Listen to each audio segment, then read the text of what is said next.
Welcome to the podcast, ladies and gentlemen. The title of this podcast is Introduction to Us. Because a lot can happen in 20 years. Because a lot can happen in 20 years. I thought it was better to go with the humorous introduction title. No, you did. I thought You agreed. we should have a legalistic title that was like really like, we are going to talk about this, and then just put a full description, maybe a paragraph as the title, and then people can just read through, You can have peruse, characters and then they can decide if they want to watch it or not, They should just watch it first. or listen to it, because we listen to things. Yeah. So, Francis, how are you doing today I'm on doing this well, fine Henry. Saturday? It is a Saturday. Tell me about your week. Just update me. Let me know how you're doing, how you're feeling. How's your heart? Don't get too personal because this is being broadcast to the world. Sorry. It was a good week. It was a good week, Henry. It was a long week. It was a hard week. Dug a lot of drains for electrical lines. Filled in a lot of stones into the said drains. Drains and stones. Do you have a digger for that, or just No, shovel? I've got these. These guns. No, it's a lot of that. I quite like that though, because Yeah. it's very sort of Some could straightforward. say it's pretty honest. draining. I probably shouldn't have used the word drain. No, Maybe ditch. because it's not a drain. Then you would have just said you need to ditch that. Yeah. No. Yes. Yeah. Yeah. Anyway, that sounds fun. Yeah, made a lot of pizzas because I'm also a pizza chef. Did a lot of studying because I'm also a student, which is quite interesting actually. I've just realized that you make pizzas as a job, Yeah. and I've never asked you to make me a pizza.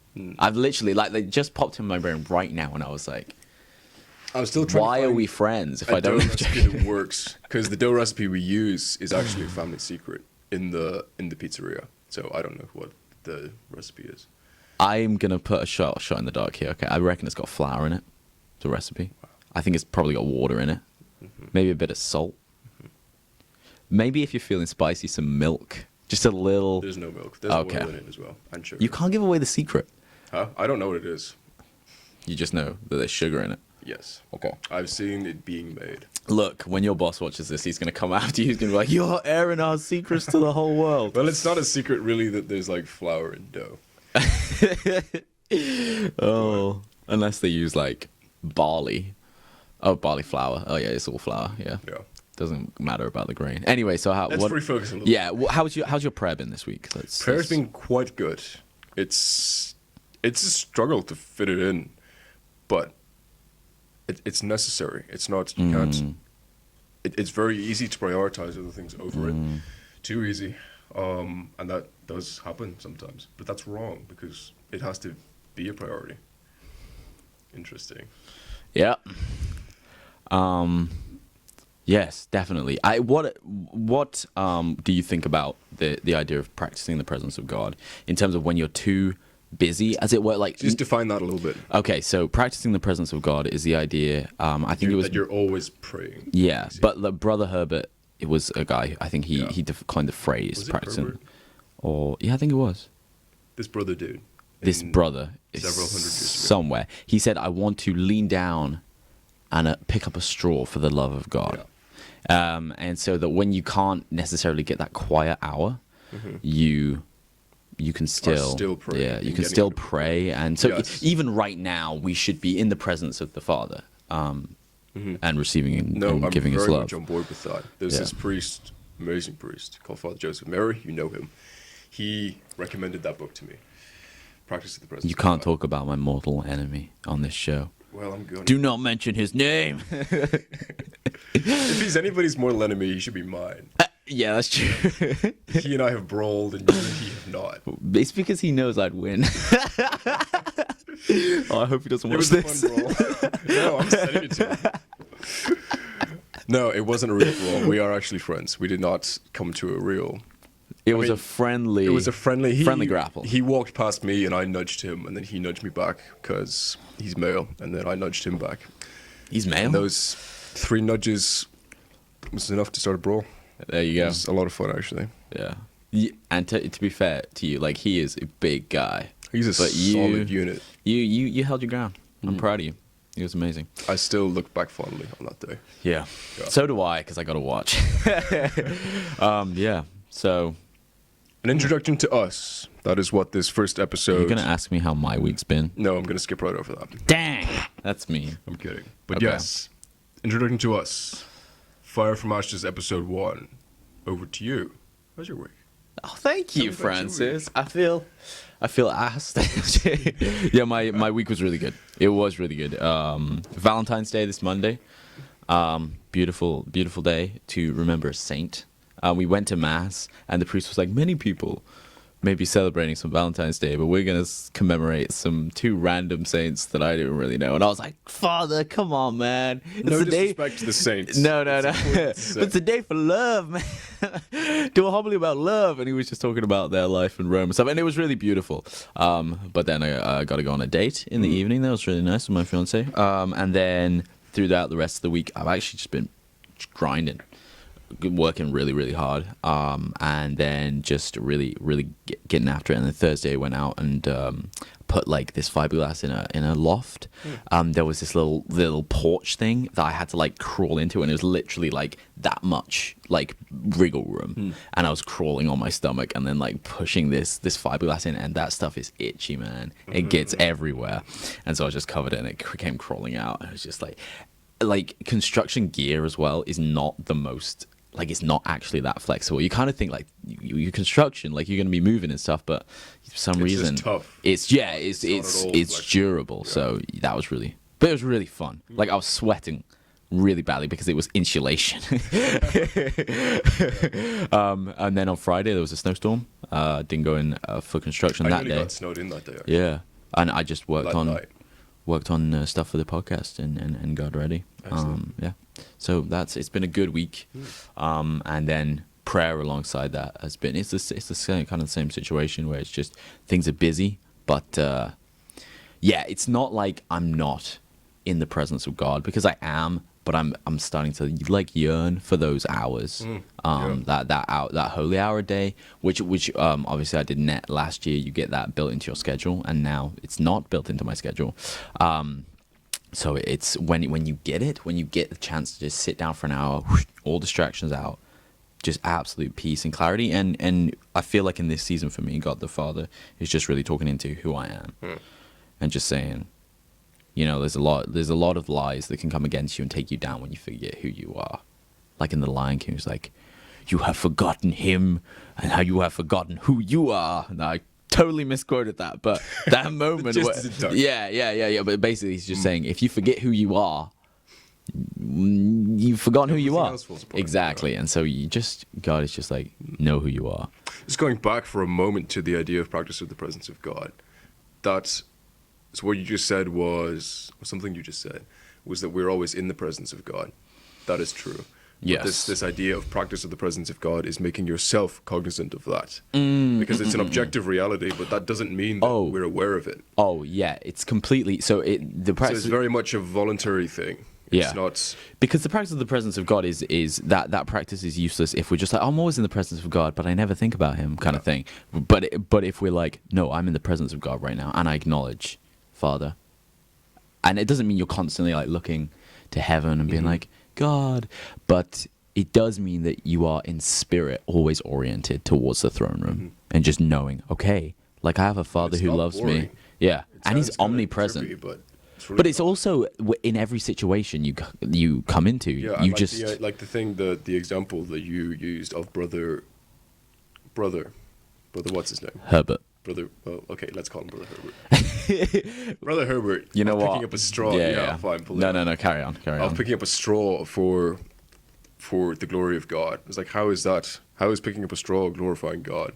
Well, picking up a straw to glorify God will glorify God if you do it with the intention of glorifying Him. Which doesn't. It's not self-explanatory. It's not self-evident, but it's similar to the Rosary, in that the Rosary in itself, like this sort of prayer, doesn't, in a very, again, self-evident way, seem all that powerful. It can even seem boring. But practically everywhere that Mary has appeared, she said, pray the Rosary. Yeah. It will avert wars. Pray the Rosary. It will end famines. Pray the Rosary. It will etc., etc. So Mary has said it's powerful. That should be enough for us. If we can't trust Mary, that's a me problem. And also, But yeah, just the point is that I think it's sort of a similar dynamic. yeah. Like this is like doing things for the glory of God, and then being for the glory of God is just the way it is. And then also like the parallel with the rosary of the rosary being powerful is just the way it is, regardless of how we feel about it. And also, the more you pray it, the more you feel it, I feel like. That ebbs and flows, definitely. Really? Well, for me. Okay, definitely for me, it's been a steady incline of just like, whoa, yeah, whoa, very much so. whoa. Like it's, yeah, but yeah. it's like a, like. Yeah, Yes. yeah. There's an incline. Oh, yeah. There's some days Like a where you're just steady- like, Hail Mary for the... Like the average Yeah. is a net positive. Yeah, There's exactly. dips in that. You grow in... But I feel like in that, there's so many ways in which you grow in relationship with Our Lady. And that is what I think I love about the Rosary, is that it's all about relationship. And so is practicing the presence of God. It's about relationship and just like knowing that you can always be in the presence of God the Father. I had a beautiful... I don't know how to explain this. An insight in prayer that was very profound, where I sort of imagined myself standing outside of the throne room of God, and the door was totally open, and I could go in, but I was like, yeah, it's not time. Like, it's not my holy hour, whatever. Like, I'm just gonna hang out here, and the door was open, and then I was just like questioning. I was like, why don't I just stay inside all the time instead of being like, oh, I'm outside the throne room. Yeah, I'm outside the throne room, and it was just sand. And then we're like, oh, why can't I go inside the throne room and just live in that epic heavenly party 24/7 and make my heart a fountain of joy because I'm in the presence of God. And that was the question put to me, not because I had been practicing the presence of God for a long time, but then because of the busyness, it was just like, God's in going back in the God box, and then. That's kind of bad, you know what I mean? You really want to stay in the throne room. So, the fact-checking's in. Brother Lawrence. Lawrence. I knew it wasn't Hubert or Herbert. Herbert. I thought Herbert. I don't know why. Anyway. Yeah. So, Francis, do you want to take us through your journey? Sure. Why do you believe in God? Well, to begin with, my house, my home, my family was always very ardently Catholic, very legitimate is the wrong word, decisively Catholic. It wasn't wishy-washy. Definitely. Throughout my whole life, so I was born in Dublin. We lived there for a while.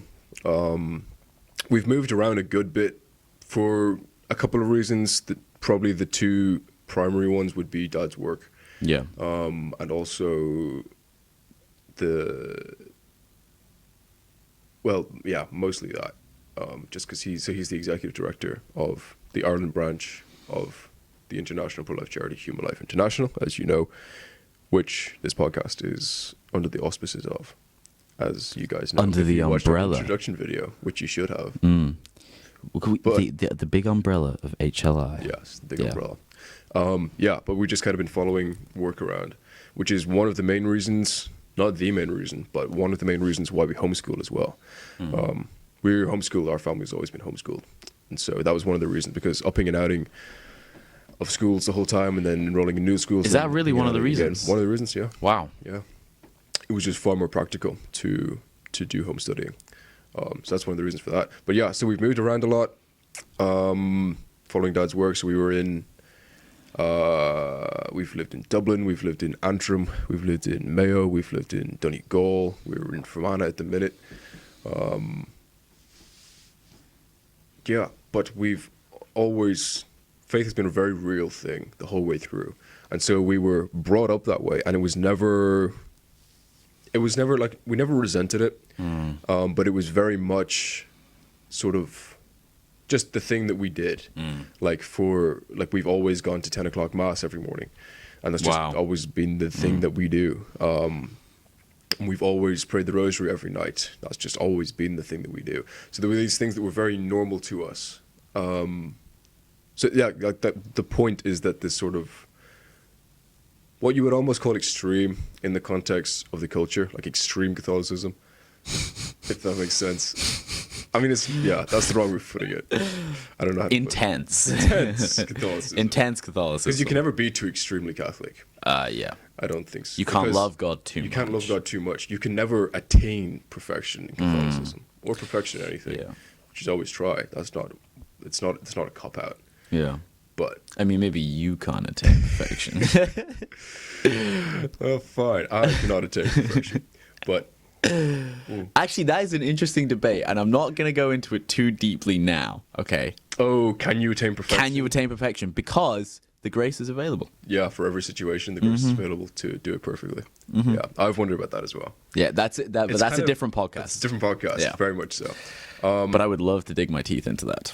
Yes, it seems like very much sort of theoretical theology. It might not be. We'll research it. Moving on. When we lived in Antrim, that was a time that we, as a family, really grew in belief in the goodness of God and how He cares about us personally, and the degree to which He does. Because when we lived there, Dad. So the faith that my father has is incredible. I thought it was in Ireland. The faith that my dad has is incredible. I'm just going to have to get used to those jokes. It's okay. Please make those jokes. Please accept me for who I am. Yeah. But so when we lived there, or we moved into there shortly after this, but he felt this call on his heart to leave his job and pray for the country. So he was not executive director of HLI at that point. Yeah. He was something big in HLI. I can't remember precisely. I was about 3. Really? Yes. Or Wow. so. 3 or so. Yeah. Right about that. So no, Yeah. I'm not going to do that. Okay. Okay. So anyway, he felt this call on his Yeah. heart to leave his job and pray for the country. Aye. And like that's kind of crazy. Like, why would you just leave your job? Like, you've got a family to support, you've got bills, you've got food, etc. But this was the call, and it wasn't leaving him alone. And so he accepted the call, and he handed in his notice. And for 6 years, we, as a family, lived on Providence, which means that. And so he and Mom also felt that it was very important to not ask anybody for anything. What does living on Providence mean? So this is it. So not asking anybody for anything when they needed something, but relying completely on the providence of God. Relying Wow. completely on God to provide everything that we needed. Wow. So yeah, that's what providence is. And then they also felt, as I said, that they should not ask anybody for anything, because if you're asking your friends for stuff all the time, you'll soon have no friends, basically. But also it was so that like something that came out of that was that the providence was that much more striking, because nobody ever knew what our family needed. So we would have Yeah, that's crazy. Tell a story about that. So we'd never ask. So like we would need like oranges and bread and like whatever, like fruit and bread, and then somebody would just drive up the lane and they would leave a basket of fruit and bread at our back door. That's crazy. There was this one time when we wanted to go on holiday to Donegal with my mum's family, and we didn't have any money for fuel in the car, and so Dad got our stuff all packed up. We packed the car, and then we sat in the car, and we had no money for fuel in the car. And then we heard the gate opening at the bottom of the drive, and this woman came up, and she was like, "I just felt that you needed some money," and she gave us, I think it was £50. And so we took the £50 and we drove to the petrol station and we got fuel and we went away on our holiday. And she had no idea, That is so beautiful. Like we hadn't told her anything, we hadn't told anybody anything. So many stories like that. Like Dad kept a ledger of them. I think it's a big red sort of flip book, just of all the stories that came out of those 6 years of Providence. And can I ask, Yes. was it because of this Bible quote? Or was this in any way part of the inspiration? And why are you anxious about clothing? Consider the lilies of the field, how they grow. They neither toil nor spin. Yet I tell you, even Solomon in all his glory was not arrayed like one of these. But if God so clothes the grass of the field, which today is alive and tomorrow is thrown into the oven, will he not much more clothe you, O men of little faith? I don't think so. That's like perfectly applicable. Like that describes it perfectly. Yeah. Because I was thinking, I was like, that's passage in, it's Matthew, let me just get it up here for you so you can go away and read it. Matthew 6:28. Yeah, so that describes it perfectly. Yeah. Like, why should we worry? An Yeah. important point, though, is that was the call for our family. That's not... It's That's not the usual way. Yeah. There was this other family that saw this and were very struck by this because it is a very striking existence. And so they tried it, and so their father stopped working. He said, "We're gonna live on Providence," and they went through their savings, and it didn't really work out. And then they just like realized, oh, this actually wasn't a call for us. This was just An excitement. or, like, not even that. Like, it just wasn't what God wanted for us. So that's why it didn't work out. But it was what God wanted for us. And one of the reasons for that was definitely so that we would grow in faith and have this very, very tangible experience and memory for later life of what God can do, what He's capable of, and how much He loves us and actually wants to care about us. So there were other reasons. It was like Dad could tell you a lot more about that. But that was definitely one of the reasons that was the call for our family for those 6 years. Yeah. And definitely I feel like, just a quick question about that is, when you are going through times of trial now, is that a rock to go back to? Like, we were sitting on the drive with nothing and God provided through this woman. Yes and no. It's not, like, I don't remember all of that really clearly. I was just living my happy little, like, 6-year-old life. And, like, I remember parts of it. You were like, oh, well, I'm 6-year-old Francis.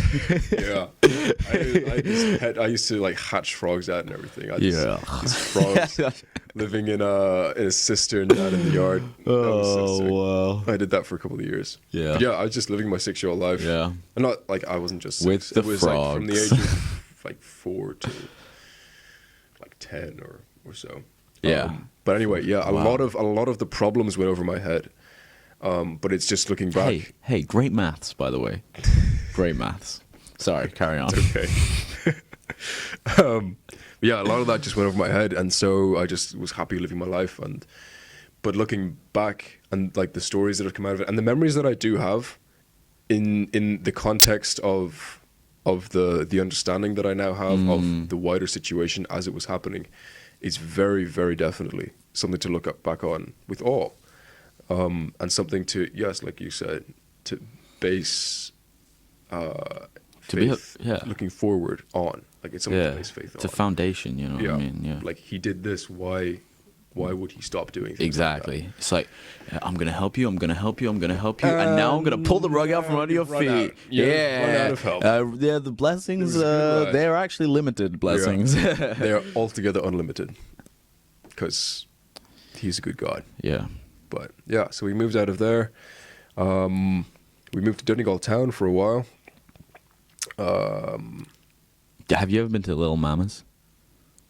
I don't think that was there. Oh, dude, let me tell you something about that ice cream. They're not paying us anything, but I will freely, dude. The Little Mama's ice cream, it's like €5 for like 3 scoops, but they are super generous, and they're massive cones, and some of the flavors they got going on down there, just insanely good. I will try that on the way home. Yeah, you should For sure. Yeah. Hey, we should go together. We should go together. We will. A date. Go That's a together. mandate.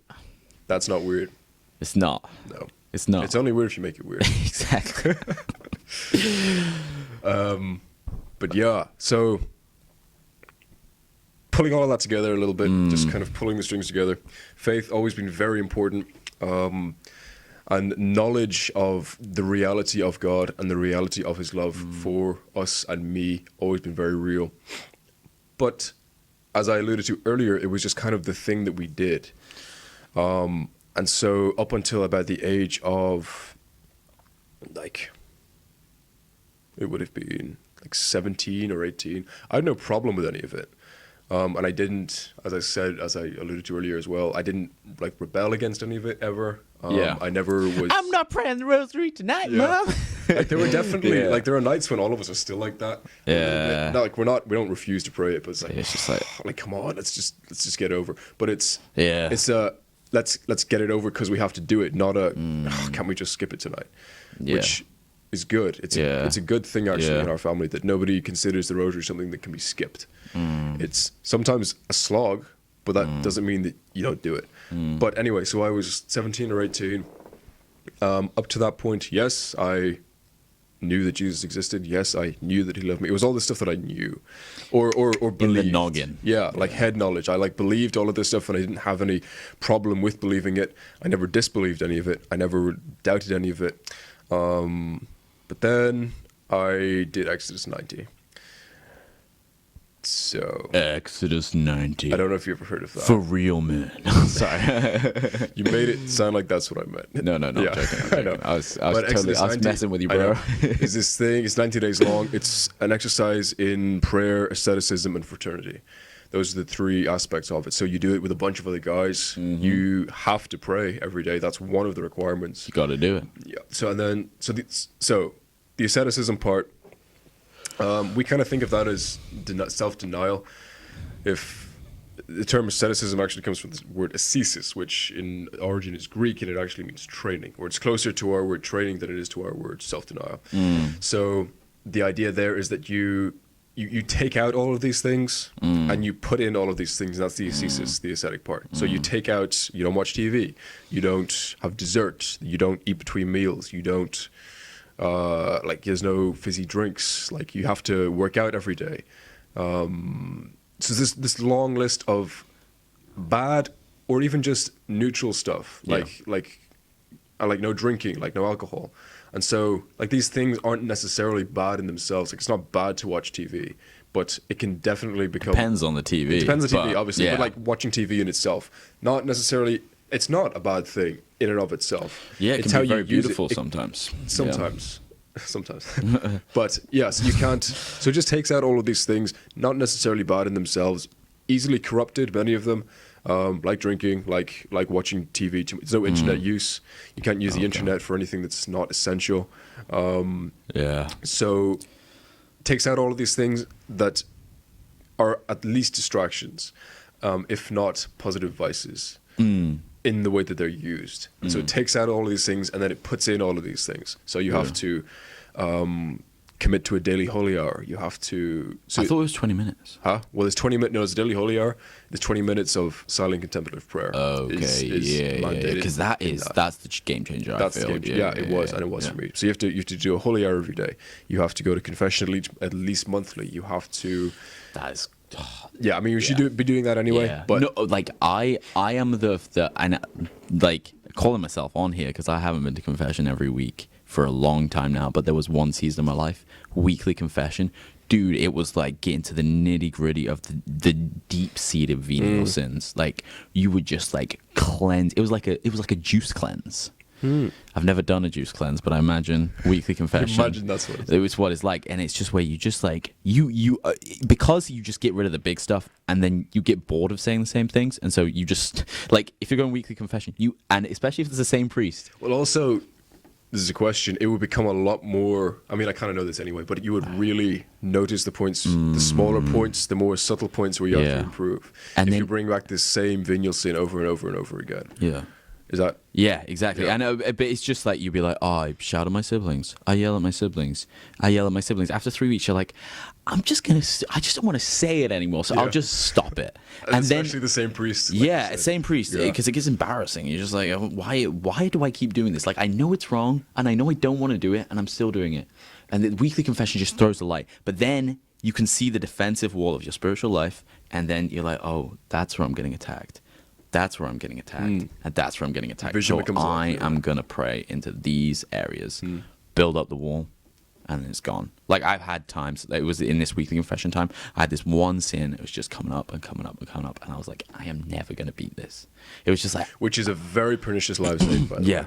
It was just like, I'm stuck, I can't do anything, and the priest was like, no, pray morning and evening for it to go away, and within 5 weeks, gone. Yeah.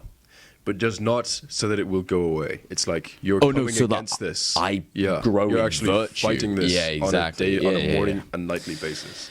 Yeah. Yeah, Still do. yeah. But yeah, so you have to go to confession monthly in Exodus. You have to. So there's all of these things that it puts in, and so there's like this massive shift in lifestyle, and it's like it's not easy. You can't go into it just kind of wishy-washily. You have to actually want to do Commit. Exodus. Commit. And then the idea is that you do it with a fraternity. So there'd be like 5, 6, 7 guys you do it with, and there's a meeting that you all attend every week. This meeting of brothers every week, and then each of you have one other guy in the group. He's called your anchor, and so you have to call or otherwise communicate with him on a daily basis. And then you have to tie him to a rope and shove him to the bottom of the sea. That's not what I was going to say. Okay. No, you go through everything in this list of things that you're not allowed to do, this list of things that you have to do, and you tell him, frankly, you have to be honest with him where you've fallen, where you've failed. And it's a similar idea to confession, to that weekly confession thing. Brotherhood, though. Yeah, but brotherhood. It's not a sacrament, obviously, but it Yeah. really shows you where you're falling, where you have to pull yourself up, because it's like as I keep saying, it's quite a long list, and you might not notice that you're missing parts of it if you didn't review it daily with somebody else and have to review it with somebody else. Because also, it's kind of it's like the same thing that you were just saying. It's kind of embarrassing if there's this one thing you keep not doing, and this guy just kind of sits there every night and you're like, yeah, and just kind of like he doesn't even judge you. Like it's not that never happened to me. Yeah. But you just keep coming to the guy and like, yeah, You judge failed this yourself. again. Well, it definitely makes you pull yourself up, and that's part of the idea. Yeah. So yes, you're given all of this huge shift in lifestyle, all of this stuff taken out, all of this new raw material. So like the objective state of your life is immeasurably improved all of a sudden. But you have to actually work with that. Like you've got all of this new raw material. Yeah. But you can kind of half-ass it. You can kind of fail at it. You can not commit. You can try and cut corners. Yeah. And then the stuff that you've left will just start leaking back in. Whereas if one fully commits to it, and like I did quite well, there was some stuff that I struggled with the whole time. But like the what would it be? Like internet was a really hard thing to not just like flicking through, just like picking up your phone when you've got a spare minute and flicking through. But it was really good because I would immediately realize I can't do that. Yeah. And so it gave me so much more actual time. Yeah. Because I just have to force myself to put my phone down. And then I get had over this that spare addiction, time. yeah. To go, and it is an addiction. It's So addiction, sort of bringing the strings together, Yeah. what was the outcome of this in terms So of the relationship outcome, with so God? that's what Exodus 90 is. What it did for me was it gave me a daily holy hour built into my life. So that was in it was 3 years ago, I think. 2019? 19? I think 2019. Yeah. January 2019. Is that right? It was 2019 or 2020. Anyway, from that point until now, I've had a daily holy hour in my life because of Exodus. Yeah. And so that changed my life. I was actually talking, like I was having this like Relationship with Jesus Christ, and it was forced on me to begin with, but it was the best thing that ever happened. And it's not like I didn't want to. It was just really hard. I basically had to get up an hour earlier to fit this in, because once the day starts, like I tried to begin with, like I do it in 15 minutes. I'll do it in the evening. In the evening. That's just a That's killer. the biggest and one. you're like 15 minutes in your lunch break, and then you're like 5 minutes when you get a minute here, and then hopefully at the end of the day it adds up to 60, and that was just never ever going to work. Yeah. Because like mathematically maybe it'll work, but you're never going to be able to just switch your mind off from what you're doing and switch it immediately into this sort of prayerful state for 5 minutes, and then when the 5 minutes is over, switch right back into what you were doing. Yeah.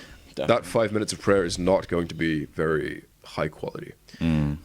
So yeah, that kind of was rough for the first week or 2 weeks, and it just became very clear that I was going to have to be a lot more intentional about this, and so just had to get up an hour earlier, and that changed my life. That really gave me that relationship with Jesus Christ. So from that point on, faith became something that I chose. Yeah. It was still this thing that my family did, but it was Yeah. this thing that I was now doing because for myself, and it was just sort of facilitated by my family. Beautiful. And so the structure that had just like the structure that I had existed within for my whole life of prayer and sacraments and etc. in my family life, now it was still largely the same, but I was actually just choosing it now. And so it was like, I think you kind of get the point anyway. Yeah, I know. Yeah. Yeah. It became a personal choice for you. It became a personal choice, yeah, and so it was kind of an easy choice in that it was all already set up for me, but then it wasn't being imposed on me. And again, like that's not quite, that implies the wrong thing. Like I didn't really have a problem with it before, but instead of having it imposed on me now, I was actually choosing to cooperate with this structure that my family life had. So yeah, that was my personal point of conversion, really. And it wasn't a point. I mean, it was a process, and I'm still growing. And you can never, like we referenced earlier, you can never reach Catholicism. You can't be. Oh, you can never stop. Catholic. You never stop. That's what I'm saying. Yeah. And it's even like Lewis in The Last Battle, he says when they're in that heaven of Narnia, is always further up and further in. Yeah. Like there's always more to God. If someone's infinite, which God is, what does infinite mean? It's never ending. Yeah. Never ending. So there's still a list as long as a month of Sundays of things that I want to improve in. There's only 4 Sundays in a month of Sundays. That's 4 things on your list. No, a month of Sundays. That's 30 Sundays. That's 30 weeks. Oh, dang. I looked so cool for a second there, and then I looked like an idiot. In your eyes, you looked cool. But yeah, so the point is, I'm not perfect and never will be. And that's just a fact, but as I said earlier as well, that's not a cop-out. You can't just say, I'm never going to be perfect, what's the point? It's still something that one has to strive for because it's a direct order of Jesus. Be perfect as your Heavenly Father is perfect. And if you only ever did things to get them perfectly done, you'd probably never do anything. Yeah. Well, you would definitely not do very many things. Yeah. You might, I don't know, put a chair under a table. You can do that perfectly. I don't actually know about that first statement. We should still try to do everything perfectly. Oh, yeah.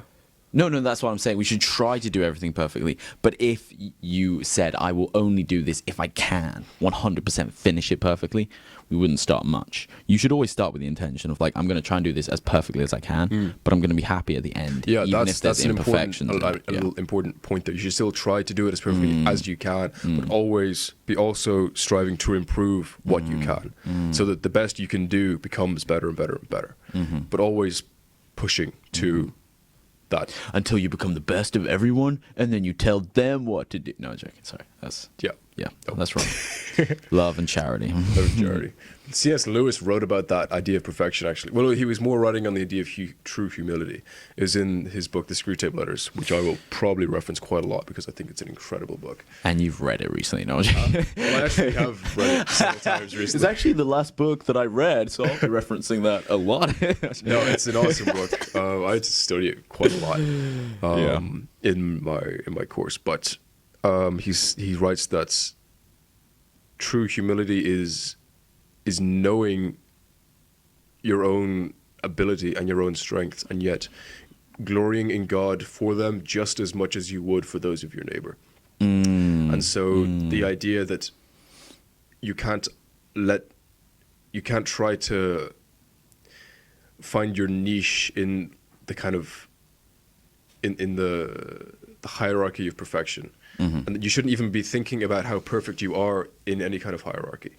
It's just you measure against yourself and not against anybody else. Because once you start measuring against yourself, once you start measuring against other people, that's just going to turn into pride right away. Yeah. If you are in some respects quote unquote better than other people because everybody is better than other people in different areas, capacities, yeah.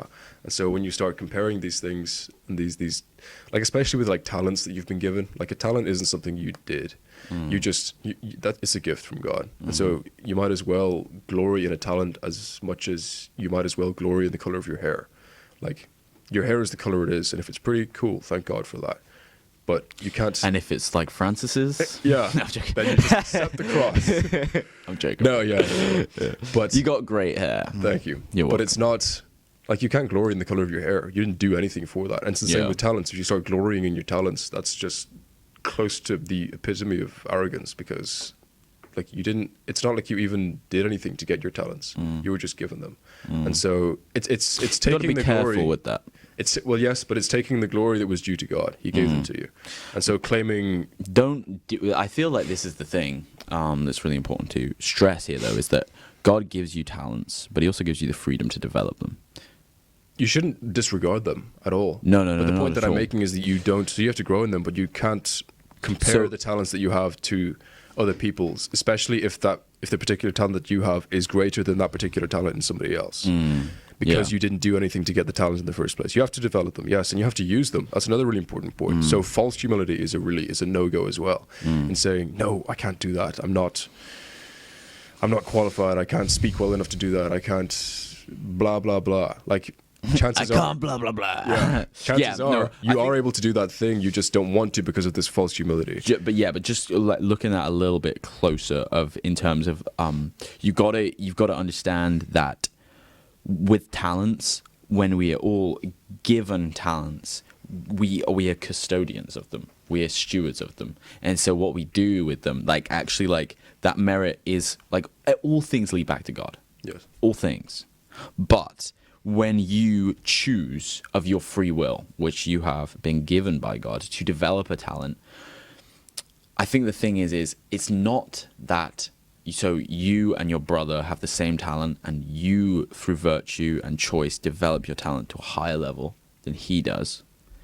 Then in that place, you should never look at him and be like, ha ha ha, I'm better than you. Because actually that kind of reveals an insecurity in your own heart. As that's the first thing, because you may be feeling insecure about how good you are at something. And the second thing is that it doesn't make any difference to where you are in your journey with that talent to glorify God through it. And so the thing that you should do is you shouldn't be blind to that. You shouldn't just like disregard it and be like, no, we're just as good as each other. But you should, in charity and love, like be a friend to that person and then grow together. You know what I mean? That's the whole journey. Yeah. But that doesn't mean denying that you worked hard. And that's not at all the point that I was making. Yeah, but it's to clarify that. To clarify. Yeah, definitely. So, like, just the point I was making is that, well, I made it anyway. Yeah. You shouldn't really be classifying yourself on how good you are at something compared to other people. Yeah. It's important to know what you're good at and to pursue things, because your talents have been given to you by God to be used for his glory. And so not using them is like you give a gift to somebody and they never use it. It's like, I didn't give it to you for you to never use it. That's what a talent is. Yeah. And like the story, like I love the wordplay in that parable of the master who gave the talents to his 5, 3, and 1. 5, 3, or no, it's 2, 10, 5, and 1, I think. Or, no, it's 5, 2, and 1. this is really bad. 5, 2, and 1. Yeah, and then he doubled it and it was 10. Yeah. Yeah. So the master gave his servants 5 talents to one, 2 to one, and 1 to the last one. Yeah. And then he went away on a business trip or whatever it was. And so whatever God does these days. Yeah, whatever the master does. And then the one servant invested and worked his 5 talents, and he multiplied it by 2, and he had 10 talents at the end. And then the other one who had 2 talents, he doubled his through his hard work, and he Or had 4 1, talents. or 4, sorry. And then the last one didn't do anything; he just buried it in the ground. And then at the end, he gave it back to the master, and the master wasn't very pleased. Because he had done nothing with his talent. Go to the outer darkness where there is weeping, wailing, of gnashing of teeth. Was that not the one of the bridegrooms? I think he says it in both. In both? Yeah. Okay. But But you yeah, imagine Jesus saying that? to you? Wow. No, not to you. Just in a sermon or like when he's preaching. He's like, and then there will be weeping and gnashing of teeth. So yeah, Don't do that. don't do that. You know, everyone's gonna be like, fair point, Jesus. But yeah, Fair it was point. just a really, like, a talent is a weight, is the context of the gospel he's using it in. But I just really love the wordplay in the way that translates into modern English. So, like, we are given talents by the master, and it's up to us to use them appropriately and well, and to give him back the fruits of the talents that he gave us at the end of our life. Wow. That is really beautiful. So that's who you are. That's a very roundabout who I am. Knowledgeable is one word you could use. For you. Oh. Thank you for sharing your wisdom. Thank you. No. You're welcome. No, yeah, definitely. And I think that, like, we met at a time when you were living in the place of, like, the coming out of Exodus and all of the spiritual fruits that you saw from that. And that was really cool because you got to share those with me as well. And you definitely were in it, like, a really cool, like, situation where you had, like, clicked, I feel like, into a higher gear of just, like, I'm getting after God now. And that kind of thing. And that was a moment for you. Yeah, definitely. And yeah, that whole year was a year of growth for the both of us. Yeah, very much so. Yeah. So, there we go. What about you? My story. What's your story? Wow. This first podcast might be an hour and a half, but no, I can definitely. minutes. What are we at? 45 minutes. It's good. Okay, so I think I can get it in that time because Sorry, no, you're okay. And it was all really beautiful and insightful, and I can be succinct in my comments. I wrote one thing about my personal like journey, and that was like the role of beauty in my life and how that shaped who I am today. And I just like didn't write anything more because I don't think there's much more to be said in terms of my personal, like, why do I believe in God? So I was born an Anglican, baptized in the Anglican church. My dad was an Anglican minister. He was an Anglican priest, and I'm one of five kids. And growing up, my dad's day off obviously wasn't Sunday, and it wasn't actually Saturday. It was Friday. So every Friday, we lived in Northumberland at the time in England, right next to this beautiful national park. And every Friday, we would get up without fail. We would make. This was what before we were Catholic, so we'd have chorizo sandwiches, and we'd go out into the wilderness, and we would go on these massive hikes, and then we'd come back and we'd have fish and chips. And I remember about 5 years old, it's really hard to describe what happened because I was so young, but I would stand in the middle of that. It was a range of hills, and I would see them rolling, and it would sometimes be rainy, it would sometimes be sunny. But there was always this outstanding natural beauty all around me. And just there was this time in the evening when the sun was just going down. There was a glimmer of light left in the sky. And suddenly this peace would just hit the earth. And it was just that moment of twilight before darkness. And we'd be hiking. And everything you could hear, everything so crisp. Like, you know how in the day stuff is kind of muffled? Yeah. And it gets to that moment, it's just crisp. Just walking down this road. Or like, I don't know exactly what happened, so I'm going to put it in this context. Sure. Just like meeting God in that place of stillness. And I was like 5 years old, and it was just like, I believe in God completely. Wow. And that's a great grace. Yeah. To have that actual knowledge from the age of 5. And so from then on, it was relationship. It was, it was crazy. So I grew up homeschooled as well until I was 14, and then I went to school because I'm cool like that.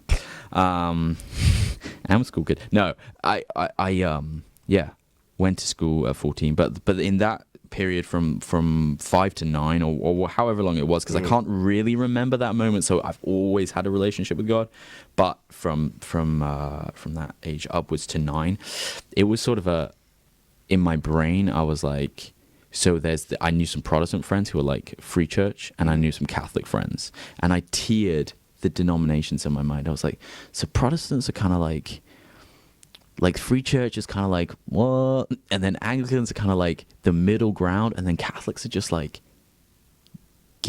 they're the holy ones, you know what I mean, like that. And I don't know why, because no one ever told me that at all. But I grew up in we were very Catholic, even though we're Anglican, and we converted, obviously. So basically, Pope Benedict. What does very Catholic, even though you're Anglican, mean? Holy Spirit led. Okay. Like liturgically, we were close to the Catholic Church as well. Well, Anglicanism is fairly close in a lot of respects. Yeah. Anyway. Yeah. So we just grew up in that church, but we were also like Holy Spirit led, and we believed in a living relationship with Christ. Anyway, so the Pope was called Pope Benedict, and my second name's Benedict. So obviously my parents took a cutout of him and put plastic over it. Did they actually? Yeah. They actually named you after the Pope? No, they didn't name me after the Pope. I was born before Pope Benedict became Pope. Yeah, of course. Yeah. Sorry. But when he became Pope, it was like, he's called Benedict and I'm called Benedict. So we laminated, well, they put plastic over this photo of him from the newspaper and put him on my wall. And then I was talking about him one day to Mum, and I was like, oh, the Pope this, the Pope that. And she was like, Henry, you know, we're not Catholic. And I went, what? And then I looked at her and I said, Mum, when I grow up, I'm going to be a Catholic. And she looked at me and she was like, Henry, when I grow up, I'm going to be a Catholic. Really? Yeah. And so then, to cut a long story short, the relics of Saint Therese of Lisieux. What age were you at this point? Oh, that was about 7. Okay. Yeah. And then the relics of Therese of Lisieux came around when I was about 7 years old as well. And some Catholic friends of ours were like, do you want to come and see the relics of Saint Therese of Lisieux? And we were like, relics? Saints? Ugh.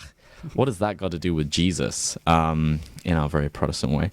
And but Mum was like, okay, fine, we'll go because we're friends with these people. So we went, and she had an encounter. Your mum? Yeah, right at the relics of Saint Therese of Lisieux. And so she said, Saint Therese of Lisieux, if this means anything, make me a Catholic. And then she walked away. 2 years later, we were welcomed into the Catholic Church through the Ordinariate of Our Lady of Walsingham, which meant that my dad, being an Anglican minister, even though he was married, he could be ordained into the Catholic priesthood. Yeah. So I was then the son of a Catholic priest, which is a very rare thing to be. Dude. And I still am. He's still a Catholic priest. And so it's crazy. And so I grew up in presbyteries after that. Going back just a little bit, you went from 6, this thing, so was the catalyst Saint Therese? The catalyst was a lot of things. Okay, so the reason why we left the Anglican Church, I think ordination of women bishops was a big push because we were just like, that can't track with like what Jesus taught. Yes. And women priests had been ordained, but there was pockets of the Anglican Church that sort of stayed away from that. We're like, oh, we don't associate ourselves with them, like with the Orthodox Anglican Church. But then at some point you just want to be like, come on, bro, you want to be Catholic, just come over. And so that's what we did. But yeah, in terms of spiritually God leading rather than leaving problems, going towards holiness, Saint Therese of Lisieux was a big catalyst for us. And just also my dad studied history. And St. John Henry Newman said to be steeped in history is to cease to be Protestant. And that is true. Like every guy who studies history at some point, if he's honest with himself, has to become Catholic because those are the facts. And I hate to say it so bluntly. I don't hate to say it so bluntly. No, it's true. Yeah. You know, it's just what it is. And yeah, I won't deny it. To God be the glory. He made it very clear which church is his true church and the rock in which he built it. And to be home is beautiful. And I know that no matter what storms come, even within the Catholic Church, the fact that the true presence of Jesus Christ is found in the Eucharist, that's all I need, 100%. And so then from 9 years on, just on that, there's an important differentiation to be made between the sort of visible hierarchy and structure of the church and the spiritual reality of it. Yeah. So the two are meshed. They're integrated. It's not like they're two separate things that are together. They're actually integrated into each other. Yeah. The physical aspect of it, though, can and has gone through very, very great trials throughout history. Definitely. But it's still there, which is a miracle. Which is testament to the spiritual aspect of it, because it, like, quote unquote, should have fallen at multiple points throughout history. Yeah, there was one guy who went to the I think it was the Vatican Bank, and he was on his road to conversion, and he went to the Vatican Bank, and a Catholic friend who was like, "Oh no, he's going to see all the corruption, he's going to see all the bad stuff, and he's not going to want to become Catholic." And he came back and he's like, "I've decided to become Catholic." And the guy was like, "Why?" And he was like, "Because as an institution on a human level, the Catholic Church should have destroyed itself years ago. And it's still going, and that is an act of God. So this is the true church." Like there were Steve, keep being corrupt, bro. There were popes. Yeah. Pope. It could be really. There's at least one pope who had his illegitimate children around the Vatican. Sweet. Yeah. That's not sweet. That's No, it's not not good. sweet. But It's yeah, I mean, like, But like the point is, it's not a human organization. It's not a human organization, and spiritual so can never institution by fall. Jesus Christ, yeah. And 100%. Yeah. And so then when I was growing up as a Catholic, just fell in love with the rosary, fell in love with scripture. I kind of forgot about my own spiritual journey coming into net because it's just such an intense experience. I kind of forgot what used to do for prayer, but I would get up every morning early to pray my rosary and read some scripture, and then I would write about the scripture before school. And then some days I would just get up and pray, and then I would pray my rosary on break in school. And get to mass when I could at school, and then on the weekends, like obviously Dad would be saying Sunday mass for us in our parish and that kind of thing, and just grew in relationship with God, which was really beautiful. And I was very privileged and very lucky, and I knew I wanted to be an evangelist, and I knew I wanted to be well educated and know my catechism, and so I was like, I'm going to go to a Catholic university, and I started working for that, and I had a place at one Catholic university in the States, and then I was looking at another Catholic university in Australia, and I was working towards getting the funds for these Catholic universities because I was like, I'm going to be the next, I don't know, like not in a prideful way of like, I want to be a Catholic, blah, blah, blah, blah, but I want to be telling people about Jesus successfully. And that is, I've got my eye on that prize of just like people are going to know about God.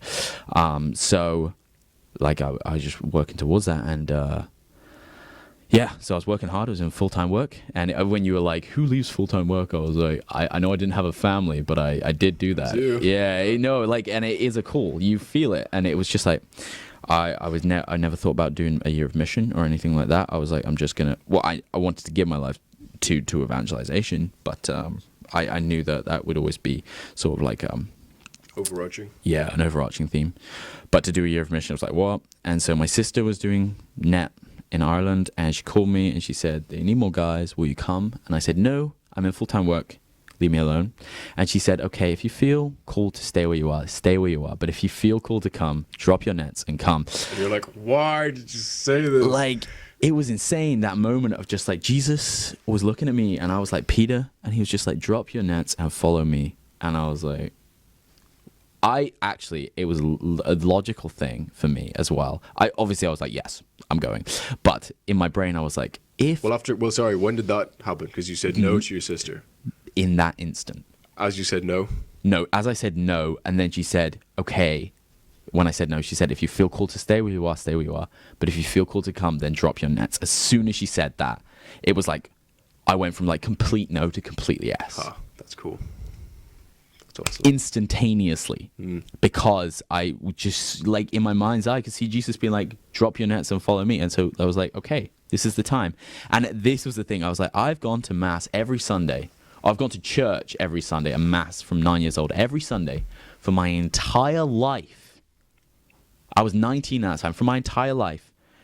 So if I've been doing that, and when Jesus comes and asks me to do something and I say no, I have wasted every Sunday of my entire life. So I have to say yes. I was like, I'm too in this to say no anymore. You know what I mean? I'm too involved with Jesus Christ and all of his shenanigans and all of the things he just comes up to me, he's like, hey, we want to do this crazy thing, and they're just like, yeah, okay, let's do it. And he's like, I will provide for you, I love you, I've got a journey for you to come to heaven, and then you do it. But it was just like, okay, I have to do this, and I did. And my life has really not been the same since. As you said, like, I met my fiance after that, and yeah, just then, through net. Through net, yeah, exactly. And so, actually, we were talking about that the other day, and we were like, there were so many places that we were both thinking about going that were the same place, and we were like, oh, there was actually 3 ways we could have met if, like, our lives had gone differently. But this was the perfect way. This was the perfect way. Anyway, so then I did my year of net, and I work on net staff now. But totally, that year was very transformative for me as well. And just growing in relationship and just realizing like who God the Father could be to me. Not that I've been pushing him away or anything like that, but just not been told, this guy really loves you. He really wants a relationship with you that's more than just, Father, help me. Okay, son, I'll help you. But Father, like, I'm hurting here. please Well, also, come heal me, and just him enveloping your whole body and being like, I am your father, you are my son, I will give you your identity as a man, and you can just forget about any insecurity, anything you've doubted about yourself, and know, like, I am standing on the rock of God, and I don't have to be afraid of anyone else, because he is my foundation, he is my sustainer, and whenever I stand in confidence and say something with power, it's his power that I speak in.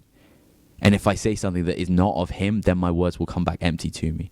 But if I say something that is of God and in his plan for me and his will, then my words will come back in power, and things will change. And so that, like, coming to that realization of, wow, like, God really, really loves me. That was in the year after reading Wild at Heart. in the net year. Yeah, in the net year. But just like, I remember reading it and just realizing, oh my gosh, like, I need God the Father in this new way. And then I always just went to the chapel and I curled up under the tabernacle and I cried my eyes out. Has to be done. Has to be done. Like, if you want to be a real man, you gotta cry in front of the tabernacle. You have to get on your knees and cry. No, but it was yeah. Like, I cried my eyes out because I was like, there's so many lies that I haven't believed, but have kind of been bombarding me about who you are and about who I am. And I know that they're all lies now, so I want to move forward with you in a way that, yeah, is powerful and beautiful, and I want to be fully your son, and I love you, and take me where you want to take me, like, and it wasn't like, and then, like, I feel like the lie that had been in my brain is like, he's gonna be like, okay, it's the monastery for you, boy, and then I'd have to spend the rest of my life just like in some Carthusian institution, and so nothing against Carthusians, but it's not my calling, you know what I mean? So I was just like, I don't want to do that, like, anything for you, God, I love you, but I don't want to do that, but and so just then realizing, like, oh wait, like, my desires, my the joy and the fire of life and the things that get me pumped and so excited and want to go out and, like, change the world is God speaking to my heart. And actually, he wants my joy, and he wants my happiness, and he wants my fulfillment. And there's nothing, like, that if I give myself to him, there's nothing that can come between me and that. Well, his plan is the perfect plan. It will Amen. encompass all of the greatest amount, the greatest quality of joy and happiness that is possible to have on this life for us, for an individual person. His plan is the best plan. Amen. It is all encompassing of all of the best things that it is possible for us to definitely to experience, to and have. So that was the experience of the Father's love that happened, and then there was the other experience, was the most uncomfortable experience on my net year, was learning to allow Jesus to pursue my heart. You'll have to define that. Okay, Explain that. so you know how sometimes Catholic women are like, like, romantic relationship with Jesus, like, he brings me flowers in my prayer and I feel so loved and so special, and I would always be like, yep. That's no way to look at Jesus. No, he's a man. He's like my captain, my military leader. He punches me in the face whenever I see him. Yeah. But then it was just like, he came to me and was like, well, there's more to it than that. There's more to your relationship as a man with Jesus, where it's like, actually, like, he died on the cross, and he like, blood and water gushed from his side, and he married his church. And so whenever I looked to the cross that whole year, what I would see, he would be like, this is marriage, this is marriage, this is marriage. And I'd be like, what do you mean? And just that idea, like, he wants to be one with us. We need to be one with God. And that's the Eucharist. When we receive the Eucharist, we become one with Jesus Christ. So there is this element of the marriage is an image of Christ and the church, and it's an image of the Holy Trinity. So there is something to my relationship with Jesus that is unifying, not in like a sexual way, in any way whatsoever, but in a, my soul and his soul must be knit together in terms of, I have to become his image. I have to stretch my arms wide on the cross. And he... Do you mean in self-sacrifice? Oh, in self-sacrifice, in imitation. And that's what I'm called to do. And so there is this union between me and him that is profound and goes deeper than just like, he's my brother. It's like, he is my God. And it's St. Thomas who kneels down and says, "My Lord and my God." And in that moment, everything changes. And we have to come as men. We can't just stick Jesus in the brother box. We have to kneel before him and say, "My Lord and my God." Sorry, I interrupted your flow, and I can't remember the word. Objectify? Were you saying objectify? Objectification's wrong. Subject ourselves to him. Yes, exactly. We have to be subjects to him. What time are we on at the moment? 104. We will wrap it up I think we should. with honesty and integrity. Sorry for the extra 4 minutes of your time. I think they'll forgive us. I think they Do you have. forgive us? I feel forgiven right now. Thank you. Okay. Francis, you have a beautiful prayer do. to exit us out with. It is from 1 Timothy. I should have found this first, really. Are you okay? Yeah. First Timbo.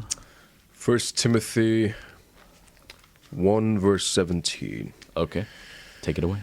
In the name of the Father, and of the Son, and of the Holy Spirit. Amen. To the eternal King, the undying, invisible, and only God, be honor and glory forever and ever. Amen. Amen. In the name of the Father, and the Son, Son, and Holy Spirit. Amen. Guys, thank you for watching, and we will see you next week. Time. Next Week. time. Week. Yes, Yeah, it is next week. next week. All right. God Sweet. bless.